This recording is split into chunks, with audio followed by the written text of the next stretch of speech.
Hello, I'm Chandu Nair, handling the course on marketing management. We are now going to talk about global marketing. The world today is global. A lot of people talk about the world being a global village. There's a famous book written by Thomas Friedman saying the world is flat, alluding to the fact that virtually everything is like one big homogeneous market. But is it really so? Let's look at what this topic, global marketing, covers. What we are trying to figure out here is what exactly is meant by global marketing, what is the importance and scope of global marketing, how to differentiate between global marketing and domestic marketing, and why we might want to go global, and finally what kind of decisions one has to take while going in for global marketing. Please remember that trade has been one of the oldest professions, and so therefore marketing across boundaries, across geographies is not something new. If you look at India, India has had a long history of trade with, for example, the Arab countries. So it's not something new, but there are different words that have been used, trade, export marketing, transnational marketing, international marketing, so on and so forth. But it's only in the last couple of decades or so that the word global marketing, the phrase global marketing has come into play. So one must understand that over the last several years, especially in the last 20 years, there has been a tremendous amount of change.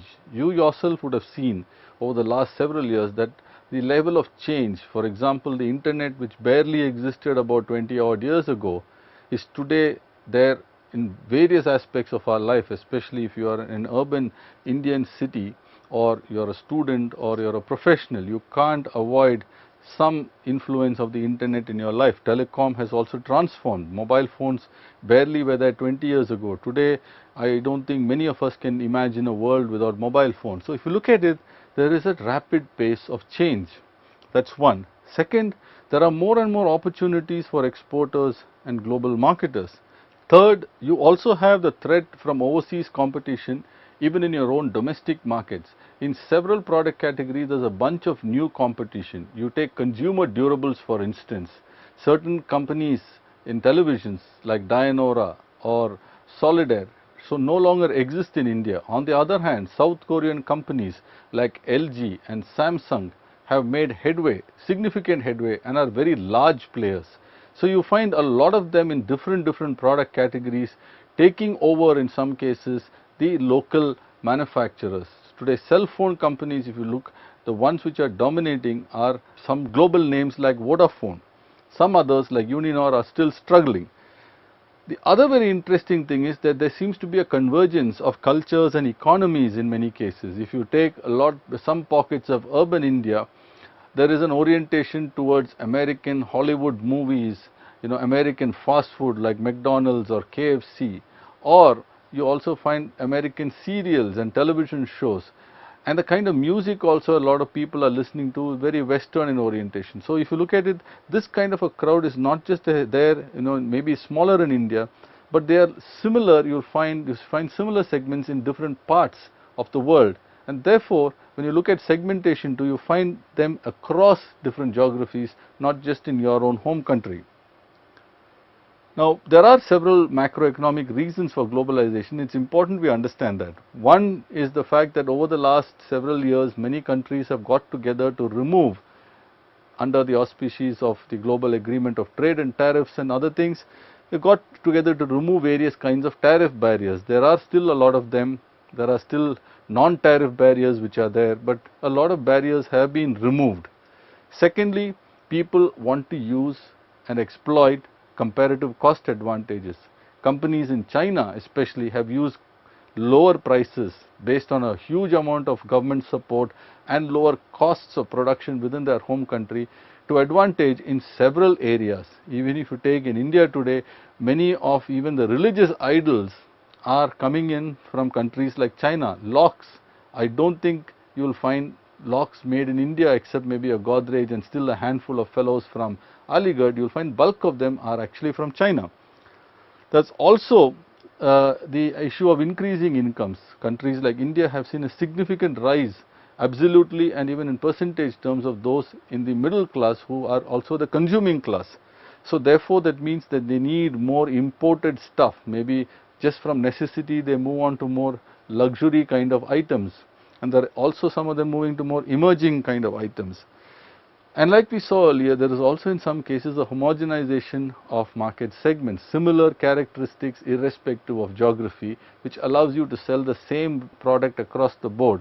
You also find in India today products made in India like the i20 or the i10 from Hyundai or the Figo from Ford cars being exported to say Europe, because there are similar customers over there as well.